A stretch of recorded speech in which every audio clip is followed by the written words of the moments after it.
பாதி பேருக்கு இது மொக்கையா இருக்கும், இருந்தாலும் ஹெல்த்துக்கு ரொம்ப நல்லது. இது பாருங்க, நானும் பாருங்க.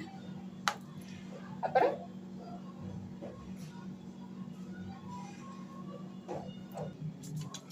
பாதி பேர் திட்டுவீங்க, இதுக்கா இப்ப இந்த பில்டப் நல்லா சும்மா ஒரு பண்ணுக்கு தான். இங்க பாருங்க, நான் என்ன பண்ண போறேன் செஞ்சு முடிச்சுட்டு என்னன்னு காமிக்கிறேன். கடுகு போட்டாச்சு, கடலைப்பருப்பு,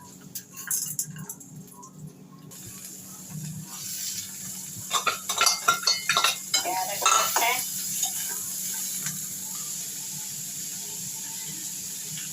ரெடி.